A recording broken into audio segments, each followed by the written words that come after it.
한국이 우리 피를 빨아먹고 있습니다. 당장 그 배은망덕한 나라를 짓밟을 적자 보고서를 만들어 오세요. 책상을 내리치는 강압적인 고성에 미국 백악관 지하 상황실은 순식간에 얼어붙었습니다. 대통령이 전 세계 생중계로 한국을 모욕한 직후 눈먼 권력자들은 답을 정해놓고 실무진의 숨통을 조여오고 있었죠. 감히 건드려서는 안 될 대한민국의 영린을 그들은 단단히 착각하고 있는 것이었습니다. 하지만 딱 48시간 뒤 그들의 오만함은 처참하게 박살났습니다. 한국을 빼면 당장 미국 국방비 25조 원이 허공으로 날아갑니다. 진실의 숫자가 스크린을 강타하자 핏대를 세우던 수석 참모들의 얼굴은 하얗게 질려버리고 말았죠. 세계 최강이라 자부하던 미국의 심장부가 오히려 한국 없이는 단 하루도 제 기능을 할 수 없다는 충격적인 실체가 낱낱이 까발려진 겁니다. 은혜를 잊은 거만한 입방정이 어떻게 뼈아픈 망신살로 되돌아오는지 지금 그 충격적인 현장을 확인해 보십시오. 그 전에 잠깐 이야기를 시작하기 전에 구독과 좋아요 눌러주시면 정말 감사하겠습니다. 어디에서 듣고 계신지도 댓글에 남겨주시고 함께 해주세요. 저는 데이비드 스펜서입니다. 미국 워싱턴 한복판 국가안보회의에서 아시아 안보수석 분석관으로만 꼬박 20년을 몸담았습니다. 백악관 웨스트윙에 그 숨막히는 카펫 위를 걸어다니며 전 세계의 수많은 위기와 전쟁 시나리오를 다루어 왔었죠. 하지만 제 20년 정보관 인생을 통틀어 그날 밤처럼 참담하고 모욕적인 순간은 단 한 번도 없었습니다. 대통령의 생중계 기자회견이 끝난 지 정확히 47분 뒤였습니다. 책상 위에 놓여있던 제 보안 스마트폰이 격하게 진동하기 시작했죠. 화면에 뜬 발신자는 백악관 국가안보보좌관실이었습니다. 메시지는 단 한 줄, 아주 짧고 서늘했습니다. 웨스트윙 지하 상황실 1시간 내 전원 집결. 평소 이 상황실은 국가의 존망이 걸린 위기 상황에서만 문이 열리는 곳이었습니다. 전쟁이 임박했거나 대형 테러가 발생했을 때만 사용하는 철통 같은 밀실이었죠.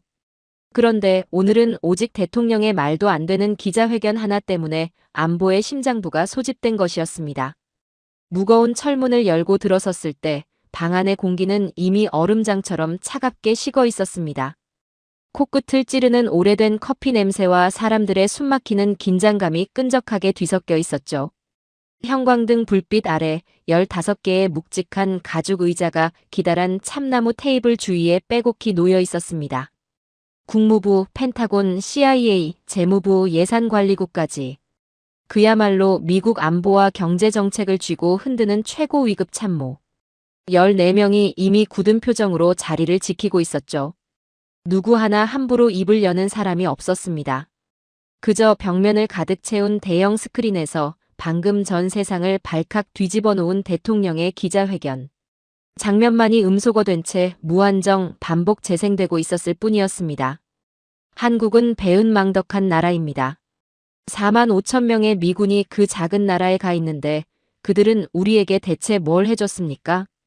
대통령의 그 뻔뻔한 입모양이 화면에 큼지막하게 비칠 때마다 참석자들의 미간은 참담하게 일그러졌습니다.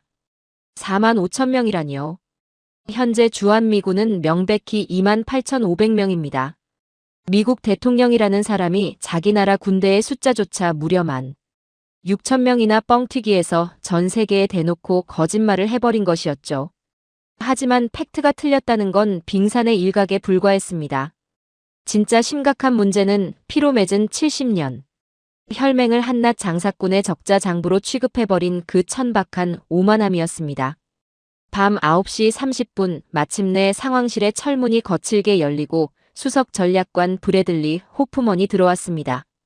40대 후반의 젊은 나이에 월스트리트에서 굴러먹다 온 그는 대통령의 모든 정치적 결정을 좌지우지하는 백악관의 실세 중의 실세였죠. 언제나 $3,000짜리 최고급 맞춤 정장을 빼입고 다니며 동맹국을 철저히 호구 잡을 고객으로만 부르는 구역질 나는 버릇을 가진 사내였습니다. 호프먼은 자리에 앉지도 않은 채 테이블 한가운데로 두꺼운 붉은색 폴더 하나를 내려놓았습니다. 동맹국 비용 편익 재평가 보고서. 정확히 48시간 내로 마무리해서 대통령 책상 위에 올립니다.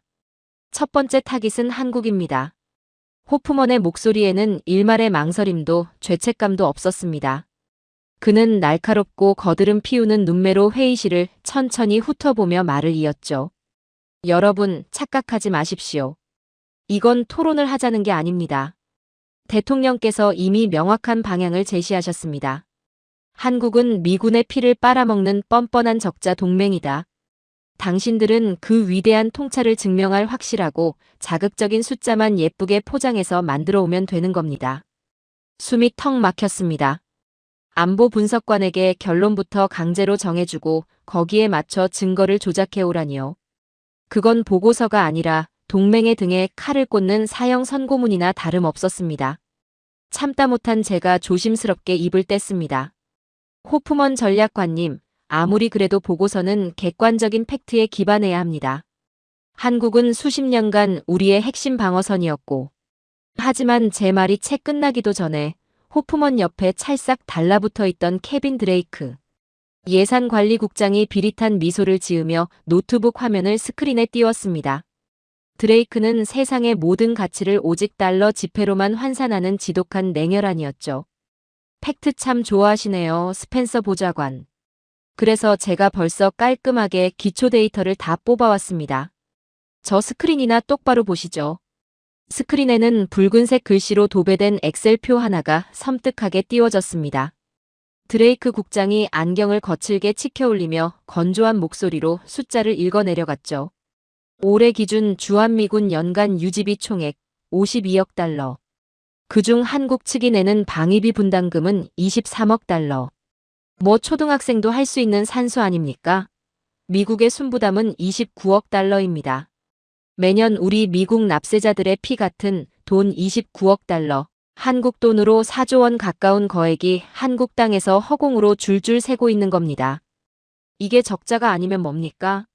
동맹이요? 이건 그냥 호구 잡힌 자선 사업인 겁니다. 몇몇 참모들이 드레이크의 폭력적인 숫자에 압도당한 듯 무거운 고개를 끄덕였습니다. 호프먼이 승리감에 도취된 표정으로 다가와 제 어깨를 강하게 쳤습니다. 코끝을 찌르는 그의 비싼 향수 냄새에 헛구역질이 쏠릴 지경이었죠. 맞습니까, 스펜서? 아주 심플하잖아요. 29억 달러 적자. 이 환상적인 수치를 기반으로 내일 아침 9시까지 완벽한 보고서 초안을 뽑아오세요. 명심하십시오. 사실은 권력을 가진 우리가 정하는 겁니다.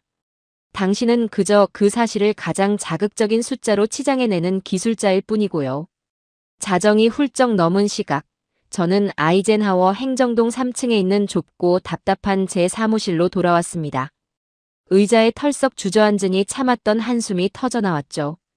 벽에 걸린 거대한 인도태평양 지도 위에서 한반도는 늘 작은 점에 불과했지만 오늘은 그 작은 점이 유독 제 가슴을 무겁게 짓누르고 있었습니다. 컴퓨터를 켜고 CIA 동아시아 분석실과 펜타곤의 기밀 데이터베이스에 무작위로 접속했습니다. 드레이크의 그 잘난 29억 달러 적자 계산을 처음부터 끝까지 역추적해보기 시작했죠. 유지비 52억 달러, 분담금 23억 달러. 언뜻 보면 완벽해 보이는 이 숫자의 함정 속에 분명 드레이크가 고의로 숨겨버린 거대한 진실이 있을 것이라 확신했기 때문입니다. 그리고 새벽 1시 40분 수백 장의 극비 문건을 미친 듯이 뒤지던 제 손끝이 일순간 멈춰 섰습니다. 모니터 화면을 바라보는 제 두 눈이 믿기지 않는다는 듯 커다랗게 흔들렸죠. 찾아냈습니다. 드레이크가 감쪽같이 빼버린, 아니 미국 수뇌부가 철저히 외면하고 싶었던 대한민국의 거대한 희생, 바로 간접 지원 항목이었습니다. 가장 먼저 제 시선을 사로잡은 건 경기도 평택에 위치한 캠프 험프리스의 자료였습니다. 해외에 주둔하는 미군 기지 중 세계 최대 규모. 서울 여의도 면적의 무려 5.5배에 달하고 축구장 3,500개를 통째로 깔아놓은 듯한 그 거대한 초호화 군사도시. 미군 장병들이 지구상에서 가장 발령받고 싶어 한다는 그 꿈의 기지를 짓는데 들어간 총건 설비가 무려 108억 달러, 한국 돈으로 약 15조 원이었습니다. 그런데 그 천문학적인 15조 원 중에서 한국 정부가 부담한 비율이 얼마인지 아십니까? 무려 92%였습니다. 미국은 한국이 지어준 그 으리으리한 세계 최고의 기지에 들어가 살면서 단 한 푼의 임대료도 내지 않고 있었습니다. 일본 오키나와에 있는 미군 기지들은 매년 천문학적인 땅값을 지불해야 하는데 한국은 그 광활한 평택 땅을 완전 무상으로 내어주고 있었던 것이죠. 거기서 끝이 아니었습니다. 토지 무상 제공으로 인한 연간 환상가치 4억 7천만 달러, 기지 주변 도로와 상하수도 인프라 유지비, 4억 3천만 달러, 미군을 위해 땀 흘리는 한국인 군무원들의 인건비 2억 8천만 달러, 통신망과 전력 지원, 2억 1천만 달러, 심지어 우수한 엘리트 병력인 카투사 지원 비용 1억 9천만 달러까지. 펜타곤의 공식 회계 장부에 잡히지 않을 뿐 한국이 묵묵히 밑빠진 독에 물 붓듯 감당해 온 이 어마어마한 간접 지원.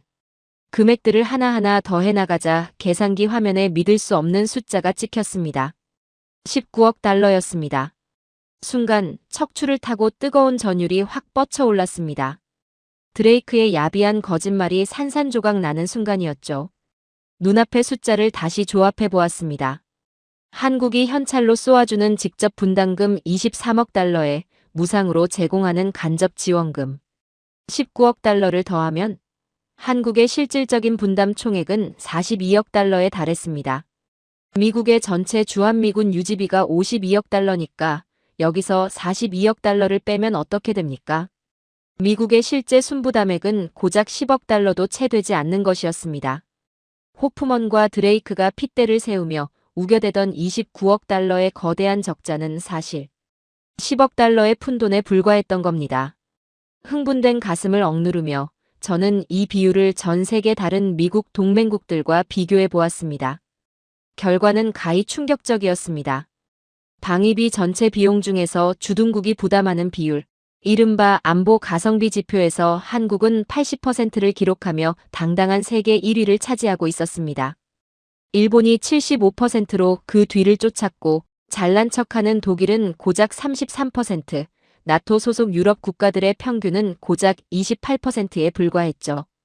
모니터 앞에서 저는 멍하니 허공을 응시했습니다.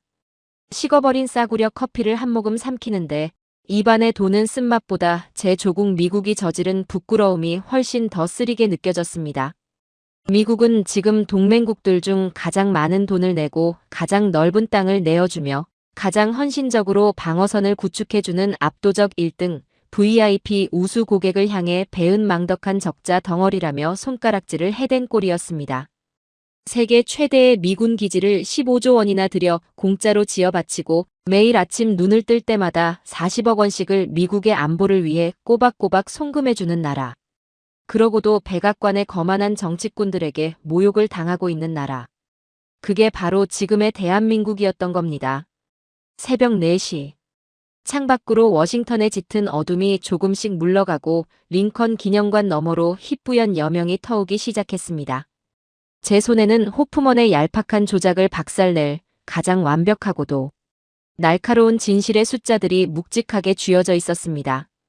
호프먼은 분명 제가 알아서 적당히 꼬리를 내리고 권력에 굴복한 엉터리 적자 보고서를 써올 것이라 확신하고 있겠죠. 하지만 그는 사람을 잘못 골랐습니다. 48시간의 기한 중 이제 겨우 8시간이 지났을 뿐입니다. 남은 시간 동안 저는 제 정보관, 커리어의 전부를 걸고서라도 이 오만한 백악관의 심장부에 폭탄을 던질 작정이었습니다. 진실을 마주할 준비가 되지 않은 자들에게 숫자가 얼마나 무서운 무기가 될 수 있는지 똑똑히 보여줄 참이었죠. 저는 결연한 표정으로 재킷을 챙겨 입고 전투에 나서는 장수처럼 비장하게 방문을 나섰습니다. 아침 9시 다시 열리게 될 그 지하. 상황실에서 어떤 피 튀기는 전쟁이 벌어질지 상상조차 하지 못한 채 말입니다. 아침 8시 47분. 백악관 웨스트윙 지하 상황실의 육중한 철문이 다시 열렸습니다. 밤새 단 1분도 눈을 붙이지 못했지만 제 머릿속은 그 어느 때보다 차갑고 명석하게 깨어 있었죠.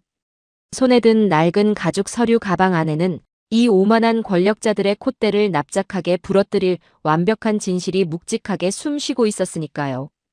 방 안의 공기는 어젯밤보다 훨씬 더 팽팽하게 당겨져 있었습니다. 14명의 최고 위급 참모들은 이미 각자의 자리에 앉아 마치 사냥감을 기다리는 맹수들처럼 문을 열고 들어서는 저를 예의주시하고 있었죠. 테이블 맨 끝 상석에는 역시나 수석 전략관 브래들리 호프먼이 거만한 자세로 다리를 꼬고 앉아 있었습니다. 그는 스마트폰 화면을 무심히 넘기며 제가 당연히 꼬리를 내리고 그가 원하던 가짜 적자 보고서를 들고 왔을 거라 확신하는 듯 여유로운 미소를 흘리고 있었죠. 그 옆에는 예산관리국장 케빈 드레이크가 어젯밤에 그 폭력적인 엑셀 장부를 띄워놓은 채 안경 너머로 저를 매섭게 쏘아보고 있었습니다. 오전 9시 정각 로버트 맥클레인 국가안보보좌관이 묵직한 발걸음으로 들어와 자리에 앉자마자 호프먼이 기다렸다는 듯 입을 열었습니다. 자, 스펜서 보좌관. 시간 낭비하지 말고 바로 본론으로 들어갑시다.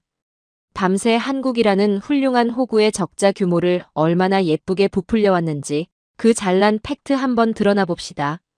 호프먼의 비아냥거리는 목소리에 몇몇 참모들이 헛기침하며 시선을 피했습니다. 저는 말없이 가방에서 두툼한 서류철을 꺼내 테이블 한가운데로 밀어 넣었죠. 그리고 리모컨을 들어 상황실 전면에 대형 스크린을 켰습니다. 결론부터 명확히 말씀드리겠습니다. 한국은 적자 동맹이 아닙니다.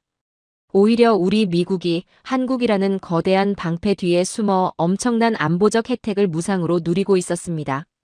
제 입에서 떨어진 단호한 선언에 회의실 안의 공기가 일순간 차갑게 얼어붙었습니다. 호프먼의 입가에 맴돌던 여유로운 미소가 딱딱하게 굳어졌고 드레이크 국장은 신경질적으로 펜을 내려놓으며 소리쳤죠. 이봐요, 스펜서. 지금 장난합니까? 어제 내 눈으로 똑똑히 29억 달러라는 적자를 확인시켜줬잖소. 숫자는 거짓말을 안 합니다. 맞습니다, 국장님. 숫자는 거짓말을 하지 않죠. 오직 사람이 숫자를 교묘하게 숨길 뿐입니다. 저는 곧바로 스크린에 어젯밤 밤을 새워가며 찾아낸 간접 지원의 세부 내역을 거대한 붉은색 막대 그래프로 띄웠습니다. 드레이크 국장님의 계산은 절반만 맞았습니다. 국장님은 펜타곤의 현금 출납 장부에 찍힌 직접 분담금 23억 달러만 계산하셨죠. 하지만 한국이 우리 주한미군을 위해 보이지 않는 곳에서 쏟아붓고 있는 진짜 돈, 간접 지원은 철저히 무시하셨습니다. 저는 스크린의 숫자를 하나하나 짚어가며 팩트의 폭격을 쏟아붓기 시작했습니다. 세계 최대 규모의 초호화 기지인 캠프 험프리스를 짓기 위해 한국이 쏟아부은 15조 원의 건설비, 그 광활한 평택 땅을 공짜로 내어주며 포기한 연간 4억 7천만 달러의 기회비용, 기지 주변의 인프라를 유지보수하는 데 들어가는 4억 3천만 달러, 묵묵히 땀 흘리는 한국인 군무원들의 인건비, 2억 8천만 달러 훈련병 지원 비용과 전력 및수도 지원비까지.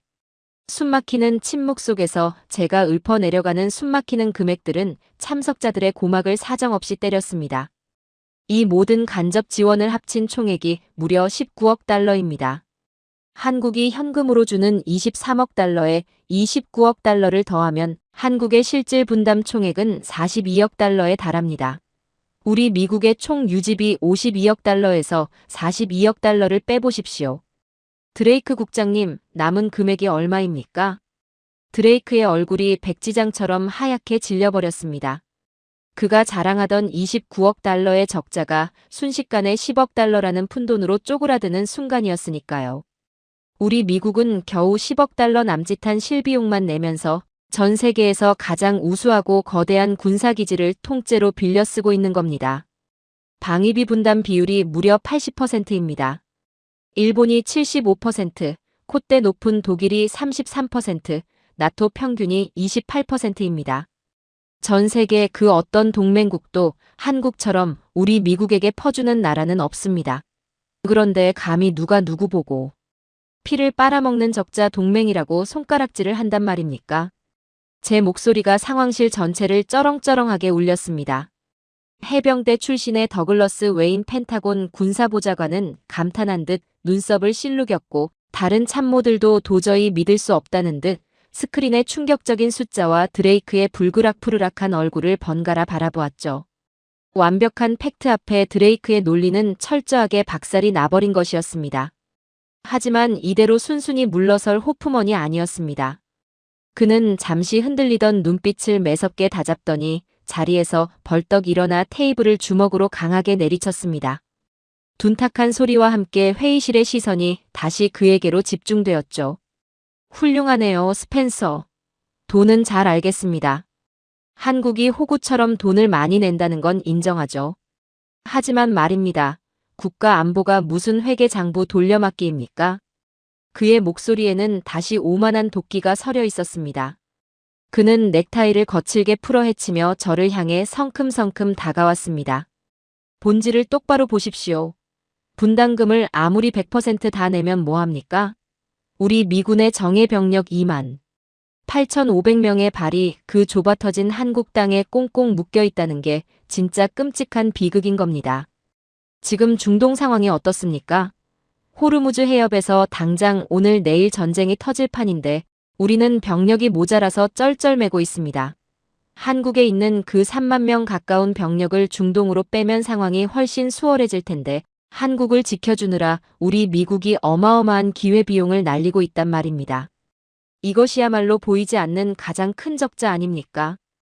호프먼의 반격은 매서웠습니다. 돈 문제에서 밀리자 병력의 기회비용이라는 교묘한 안보 프레임으로 판을 다시 뒤집어버린 것이죠. 중동 담당 보좌관인 제니퍼 콜먼이 고개를 거칠게 끄덕이며 호프먼의 말에 맞장구를 쳤습니다.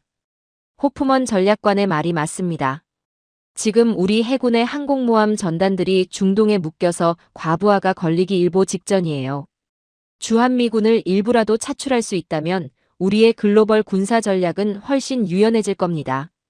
한국 하나 지키자고 미국의 전 세계 패권을 위험에 빠뜨릴 수는 없지 않습니까? 순식간에 회의실의 분위기가 다시 호프먼 쪽으로 급격하게 기울기 시작했습니다. 돈은 많이 낼지 몰라도 미군의 발목을 잡고 있다는 이 교묘한 논리 앞에서는 참모들도 흔들릴 수밖에 없었죠. 호프먼은 완전히 승기를 잡았다는 듯 저를 내려다보며 입꼬리를 비릿하게 말아올렸습니다. 자, 스펜서. 이 기회비용에 대해서는 어떻게 변명할 텐가? 한국이 그렇게 대단하다면 우리 미군이 다 빠져도 알아서 잘 살 테니 이참에 아예 미군을 철수시키는 게 우리 미국을 위해 훨씬 이득 아니겠소? 바로 이 순간을 기다렸습니다. 그가 오만하게 파놓은 함정에 스스로 걸어 들어오기를 말이죠. 저는 조용히 리모컨의 다음 버튼을 눌렀습니다. 스크린의 화면이 순식간에 바뀌면서 검은색 바탕에 붉은색의 섬뜩한 경고 문구 하나가 큼지막하게 떠올랐습니다. 탑 시크릿. 펜타곤 인도태평양 사령부 1급 기밀 시뮬레이션. 방금 전까지 기세등등하게 떠들던 호프먼의 턱이 순간적으로 덜컥 멎었습니다. 1급 기밀이라는 붉은 글씨가 내뿜는 묵직한 위압감에 회의실은 숨소리 하나 들리지 않을 만큼 완벽한 정적에 휩싸였죠. 저는 그 무거운 침묵을 깨고 낮고 단호한 목소리로 입을 열었습니다. 호프먼 전략관님께서 아주 중요한 질문을 해주셨습니다. 과연 미군이 한국에서 철수하면 우리 미국은 더 자유로워지고 강력해질 것인가? 그 터무니없는 착각에 대한 펜타곤의 공식 답변을 지금부터 보여드리겠습니다. 화면에는 거대한 아시아 태평양 지도가 떠올랐습니다. 한반도를 중심으로 중국, 일본, 대만, 그리고 멀리 괌까지 이어지는 지형이었죠. 시나리오 1번. 주한미군 전면 철수 후 6달. 한국 기지 상실에 따른 작전 반경 변화입니다. 지도 위에서 빛나던 한국의 오산 공군기지, 군산 공군기지, 그리고 평택의 캠프 험프리스를 나타내는 파란색 불빛이 애니메이션 효과와 함께 차례대로 하나씩 꺼졌습니다. 그러자 지도의 절반을 덮고 있던 미국의 레이더 감시망, 거대한 파란색 원형이 순식간에 쪼그라들면서 중국 동부 해안선 전체가 텅 빈 사각지대로 변해버리는 소름 돋는 광경이 펼쳐졌습니다. 한국이라는 전방 기지가 사라지는 순간 우리 미국의 동북아시아 정보 감시 범위 중 무려 38%가 즉각적으로 증발해버립니다. 중국 인민해방군의 북해함대와 동해함대가 산둥반도 앞바다에서 무슨 짓을 벌이는지, 북한이 탄도 미사일에 연료를 주입하는지 우리는 더 이상 실시간으로 들여다볼 눈을 잃게 되는 겁니다. 가까운 일본 오키나와 기지가 있지 않냐고요? 오키나와에서 쏘는 레이더의 한계 곡선은 중국 해안선에 닿기 전에 끊어집니다. 한국의 영토를 밟고 서 있지 않으면 우리는 영원히 장님이 되어버리는 겁니다. NSC 중국 담당 보좌관 사라 첸이 짧은 숨을 들이켰습니다. 중국의 턱 밑에 비수를 꽂고 있는 한국의 지정학적 가치가 얼마나 절대적인지 지도 위에서 펼쳐지는 끔찍한 공백이 적나라하게 증명하고 있었기 때문이죠. 저는 여세를 몰아 두 번째 시나리오를 띄웠습니다. 시나리오 2번. 가장 현실적이고 치명적인 위협. 바로 대만 해협 유사시 대응 시간의 변화입니다. 스크린에 타이머가 돌아가기 시작했습니다. 현재 한국 오산 공군 기지에서 최신의 전투기가 출격하여 대만 해협 상공에 도달하는 데 걸리는 시간. 단 4시간입니다. 중국 해군이 대만 앞바다를 봉쇄하려 들 때 우리 미 공군이 가장 먼저 날아가 그들의 숨통을 끊어버릴 수 있는 골든타임이죠. 그런데 한국 기지가 사라지면 어떻게 될까요? 가장 가까운 대체 기지는 태평양 한가운데 있는 괌뿐입니다. 화면에 괌에서 출발한 미 공군 폭격기의 예상 항로가 붉은 점선으로 길게 이어졌습니다. 그리고 타이머의 숫자가 거침없이 올라가더니 소름 끼치는 숫자에서 멈춰섰죠. 17시간입니다. 한국이 없으면 우리 미군이 대만을 구하러 가는데 17시간이 걸립니다. 여러분, 중국 해군이 대만 전체를 해상 봉쇄를 완료하는 데 걸리는 시간이 고작 12시간입니다. 미군이 17시간 만에 도착해봤자 그곳에는 이미 5성 홍기가 펄럭이는 잿더미뿐일 겁니다. 대만이 넘어가면 반도체 공급망이 박살나고 태평양의 방어선이 반토막 납니다. 이게 호프먼 전략관님이 그렇게 입에 침을 튀기며 말씀하신 기회비용의 끔찍한 민낯입니다. 호프먼의 얼굴은 이제 분노를 넘어 경악으로 물들어 있었습니다. 그는 넥타이를 신경질적으로 잡아당기며 뭐라 반박하려 입을 달싹거렸지만 펜타곤의 냉혹한 시뮬레이션 숫자 앞에서 어떠한 궤변도 튀어나오지 않았습니다. 중동 타령을 하던 제니퍼 콜먼마저 두 손으로 얼굴을 감싸쥔 채 충격에 빠져 있었죠. 저는 테이블을 짚고 몸을 앞으로 기울이며 회의실에 모인 14명의 참모들을 한 명 한 명 눈을 맞추며 또박또박 쐐기를 박았습니다.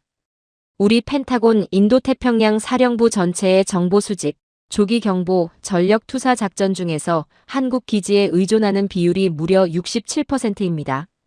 67%요. 한국을 빼면 미국이 태평양을 지배하고 있는 전략의 3분의 2가 그 즉시 증발해버린다는 뜻입니다. 도대체 누가 누구의 피를 빨아먹고 있습니까? 미군이 한국을 지켜주느라 발이 묶인 게 아닙니다.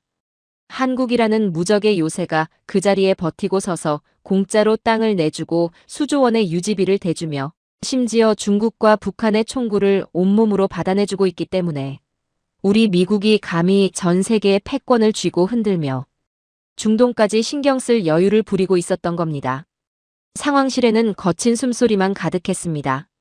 잘난 척하던 호프먼은 의자 등받이에 털썩 기대앉은 채 초점이 나간 눈으로 17시간이라는 끔찍한 숫자가 떠있는 스크린만을 멍하니 올려다보고 있었죠.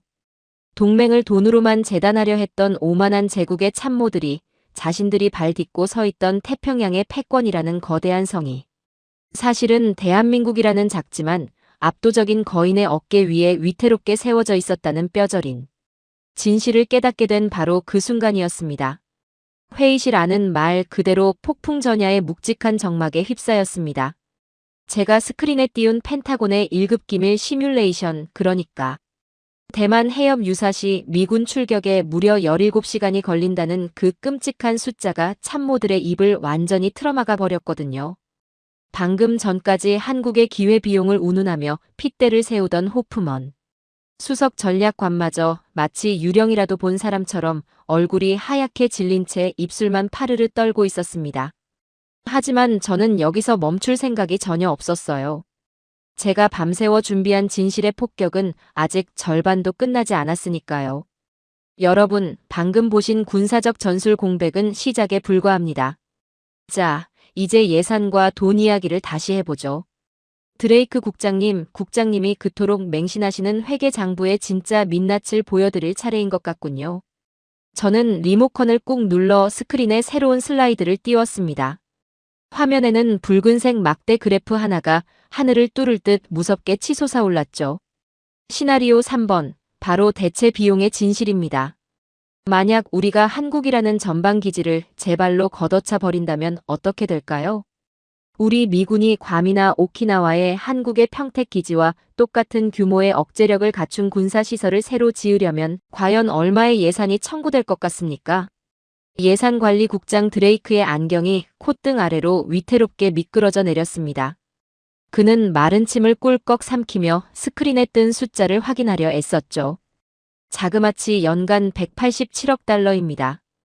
우리 돈으로 26조 원에 달하는 천문학적인 액수예요.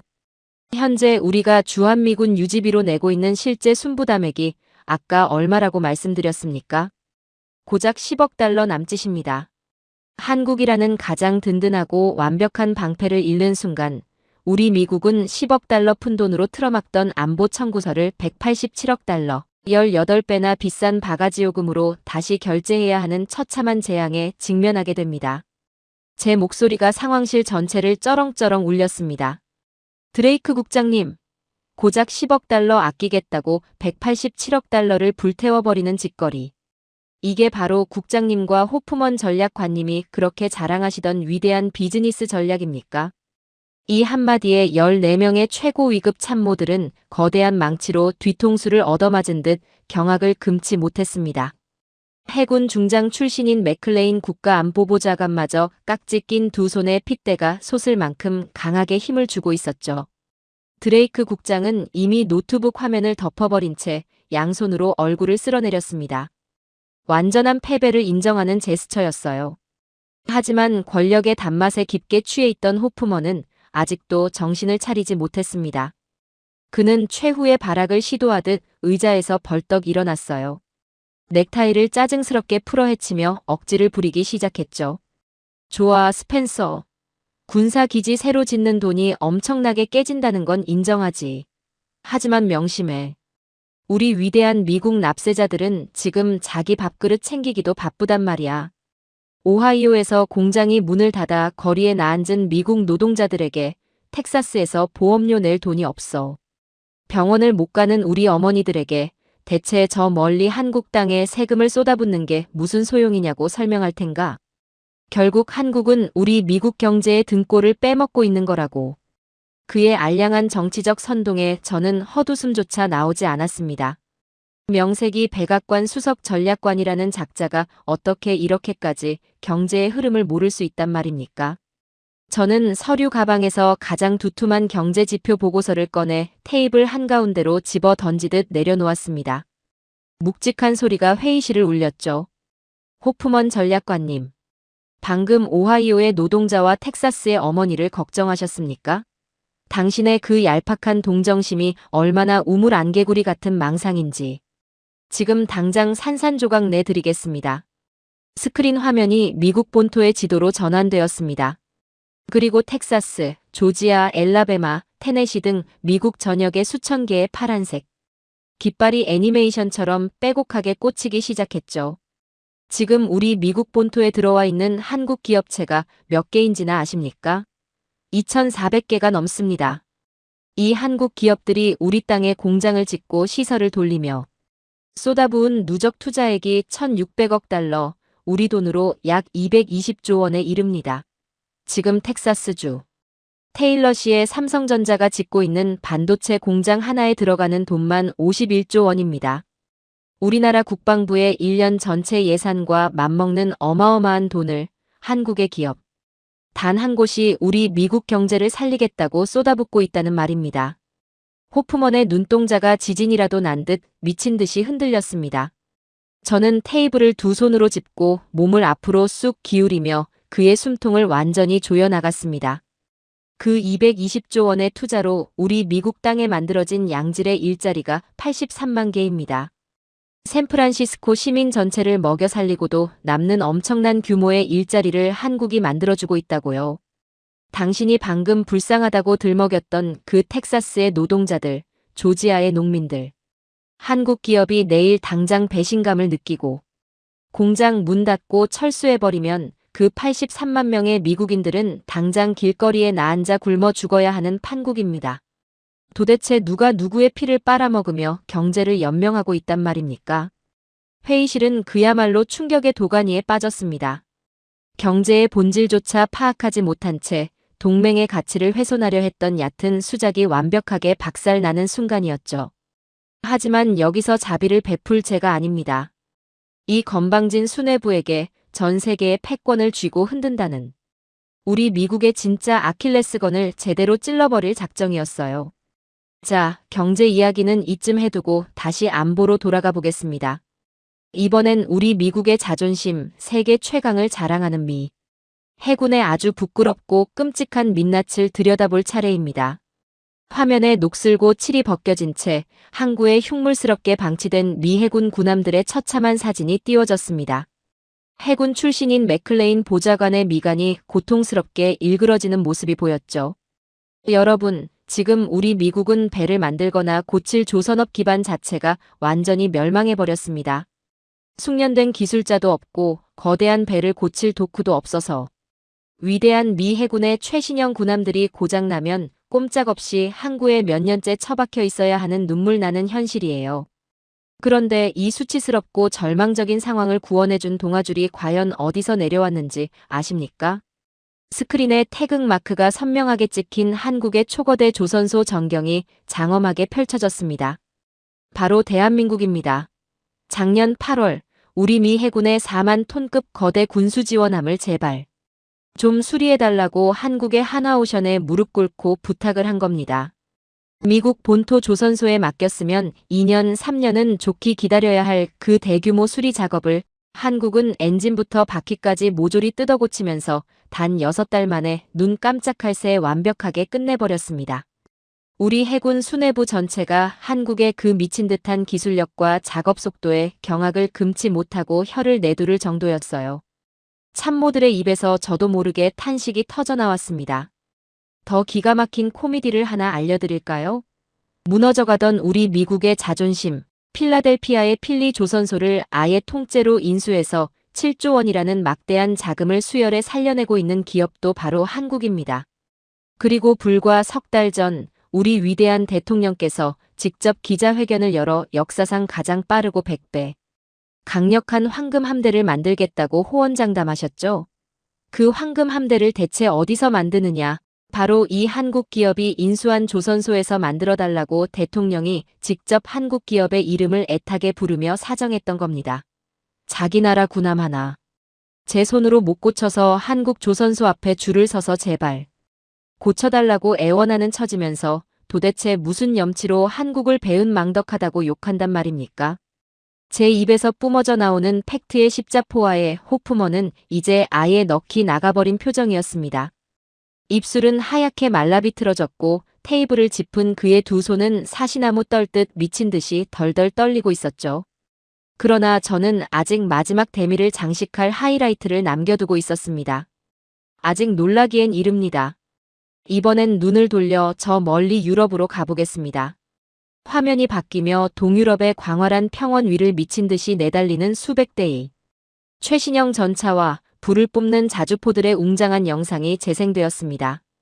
그 압도적인 위용을 자랑하는 강철의 괴물들 표면에는 너무도 선명하고 자랑스러운 태극 무늬가 훈장처럼 빛나고 있었죠. 지금 우크라이나 전쟁 때문에 유럽의 나토 동맹국들은 그야말로 덜덜 떨며 패닉에 빠져 있는 상황입니다. 당장 내일 러시아 탱크가 국경을 밀고 들어올지도 모른다는 공포에 질려 있어요. 그런데 정작 동맹을 지켜야 할 우리 미국은 중동 눈치 보랴, 중국 견제하랴, 그들에게 당장 쥐어줄 무기를 생산할 능력이 턱없이 부족합니다. 자, 우리가 쩔쩔매며 방치해둔 이 치명적인 유럽 안보의 거대한 공백을 지금 이 순간 누가 온몸으로 메워주고 있는 줄 아십니까? 유럽과 중동 문제를 담당하는 제니퍼 콜먼 보좌관이 두 손으로 입을 틀어막은 채 스크린으로 빨려 들어갈 듯 집중하고 있었습니다. 대한민국입니다. 폴란드가 당장 무기가 필요하다고 살려달라고 SOS를 쳤을 때 우리 미국은 적어도 2년은 기다리라고 배짱을 튕겼습니다. 하지만 한국은 달랐어요. 그들은 주문서에 잉크가 마르기도 전에 최신형 K2 흑표 전차 180대와 K9 자주포 212문을 유럽 최전선에 그야말로 폭우처럼 쏟아부었습니다. 오죽하면 폴란드 국방부 관계자가 독일제 자동차를 주문해도 2년이 걸리는데 한국은 거대한 탱크를 자동차보다 더 빨리 배달해준다며 경악을 했겠습니까? 폴란드뿐만이 아닙니다. 루마니아, 에스토니아, 노르웨이까지. 지금 유럽 나토 방어선의 가장 위험한 최전방은 사실상 대한민국이 피땀 흘려 만든 첨단 무기들이 거대한 강철 장벽을 치고 지켜주고 있는 셈입니다. 만약 여기서 한국이 우리에게 실망의 등이라도 돌려버린다면 어떻게 될까요? 한국이 밑에서 묵묵히 막아주던 저 거대한 방어선이 무너지는 순간 우리 미국 납세자들의 피 같은 세금 수백조 원을 갈아넣고 미군 젊은이들의 피를 뿌려가며 우리가 직접 몸으로 막아내야 한단 말입니다. 한국의 눈부신 K방산 수출은 그저 단순한 무기 장사가 아니에요. 미국이 짊어져야 할 수백조 원의 안보 부담을 밑에서 조용히 다 떠받쳐주고 있는 세계. 평화의 거대한 십자가인 겁니다. 제 뜨거운 사자후가 끝나자 회의실은 그야말로 무덤처럼 섬뜩한 정적만이 감돌았습니다. 오로지 빔 프로젝터의 냉각팬 돌아가는 소리만이 이 방의 유일한 백색 소음으로 남아있었죠. 한때 전 세계를 쥐락펴락한다며 콧대를 세우던 14명의 백악관 최고 권력자들. 그들은 지금 단 한마디의 반박도 하지 못한 채 작은 나라라고 우습게 여겼던 대한민국의 두렵도록 거대한 위험 앞에 그저 얼빠진 표정으로 굳어 있었습니다. 저는 서류 가방 아주 깊숙한 곳에서 오늘 이 참담한 오만함의 숨통을 완전히 끊어버릴 마지막 무기 하나를 꺼내 테이블 위에 소리나게 올려놓았습니다. 문서 겉면에 선명하게 찍힌 붉은색 글씨. CIA 동아시아 분석실 탑 시크릿. 한국 동맹 이탈 시 미국의 5년 내 글로벌 패권 지수 도미노 붕괴 시뮬레이션. 여러분, 그리고 호프먼 전략관님. 한국을 그깟 29억 달러짜리 가짜 적자 장부로 깎아내리고 동맹의 가치를 짓밟으면 우리 미국이 대단한 승자가 될 것 같습니까? 천만의 말씀입니다. 70년간 피로 맺은 한국이라는 가장 완벽한 방패를 우리가 제 발로 걷어차는 바로 그 순간 전 세계는 우리 미국의 비열함에 침을 뱉을 겁니다. 6달 뒤 일본이 독자 핵무장을 선언하고 1년 뒤 동남아가 중국에 무릎을 꿇으며 2년 뒤 인도마저 우리에게 등을 돌리게 됩니다. 3년 뒤 미국이 태평양에 구축해 놓은 70년. 패권의 성벽은 도미노처럼 산산조각 나며 처참하게 멸망해버리는 거예요. 저는 넋이 나간 채 몸을 오들오들 떨고 있는 호프먼의 두 눈을 똑바로 응시하며 심장에 비수를 꽂듯 마지막 쐐기를 박아 넣었습니다. 한국은 우리 미국이 선심 쓰듯 적선하며 지켜주는 불쌍한 약소국이 아닙니다. 지금 이 순간 세계 최강 미국을 지탱하고 있는 가장 거대하고 위대한 심장이 바로 대한민국입니다. 그런데 감히 그 위대한 나라를 향해 배은망덕하다고 손가락질을 해댑니까? 당장 무릎 꿇고 뼈저리게 사죄해야 할 쪽은 한국이 아니라 오만방자한 우리 미국입니다. 권력의 핵심, 백악관 지하 상황실이 대한민국의 찬란하고도 묵직한 진실 앞에 완전히 무너져 내리고 무릎을 꿇어버리는 참으로 통쾌하고도 전율이 돋는 기적 같은 순간이었습니다. 제 마지막 사자후가 허공을 가르고 잦아든 직후 상황실 안은 마치 시간이 멈춰버린 듯 기괴할 정도로 완벽한 정적에 휩싸였습니다. 백악관 수석 전략관 브래들리 호프먼. 단 이틀 전까지만 해도 동맹을 장사꾼의 잣대로 재단하며 기세등등하게 저를 몰아세우던 그 거만한 권력자는 지금 초점이 완전히 나간 흐리멍덩한 눈으로 허공만 응시하고 있었죠. 그의 오만방자했던 턱은 볼품없이 벌어져 있었고 어떤 비열한 궤변도 더 이상 그 입 밖으로 흘러나오지 않았습니다. 완벽하고도 압도적인 진실 앞에서 거짓으로 쌓아올린 권력의 성벽이 그야말로 모래성처럼 처참하게 무너져 내린 것이었죠. 그 무거운 침묵을 깬 것은 테이블 상석에 미동도 없이 앉아있던 로버트 맥클레인 국가안보보좌관이었습니다. 해군 중장 출신의 깐깐한 노장이 천천히 자리에서 일어서더니 이틀 전 호프먼이 거드름을 피우며 던져놓았던 그 붉은색 지시 폴더를 집어들더군요. 데이비드 스펜서 보좌관. 맥클레인의 낮고 묵직한 목소리가 방안을 울렸습니다. 저는 바짝 마른 입술을 축이며 그를 똑바로 바라보았죠. 당신의 결론이 맞소. 아니, 완벽하게 정확했소. 그의 입에서 나온 한마디에 참모들의 어깨가 눈에 띄게 들썩였습니다. 맥클레인은 회의실을 천천히 둘러보며 말을 이어나갔습니다. 이틀간 제시된 모든 데이터를 종합해 볼 때 한국은 적자 동맹이 아닙니다. 오히려 우리 미국이 태평양에서 가장 적은 비용으로 가장 강력한 패권을 유지할 수 있게 해주는 도저히 대체 불가능한 미국의 가장 핵심적인 전략 자산입니다. 한반도 방어선이 무너지는 순간 우리 미국이 감당할 수 없는 피와 돈을 생각하면 한국을 장부상의 적자로 깎아내리는 것은 그야말로 어리석은 자살 행위라는 걸 뼈저리게 확인했소. 드디어 진실이 승리하는 순간이었습니다. 가슴속에서 뜨거운 응어리가 확 풀려나가는 것 같았죠. 그런데 바로 그 순간 맥클레인 보좌관이 폴더를 소리나게 덮으며 뜻밖의 말을 던졌습니다. 하지만 나는 이 보고서를 대통령 책상 위에 올릴 수가 없소. 심장이 바닥으로 곤두박질 치는 것 같았습니다. 왜란 말입니까?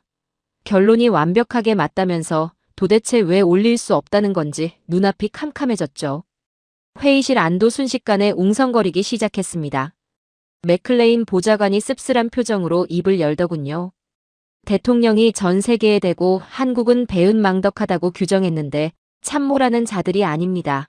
한국은 우리의 위대한 은인입니다. 라고 정반대의 보고서를 올린다면 어떻게 되겠소? 이건 단순한 정책 제안이 아니라 권력에 대한 정면 항명입니다. 이 보고서가 결재판에 올라가는 순간 여기 있는 우리 모두의 목이 날아갈 것이요.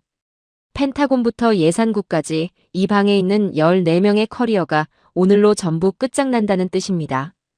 그의 냉혹한 현실 지적에 방 안의 공기가 다시 차갑게 얼어붙었습니다.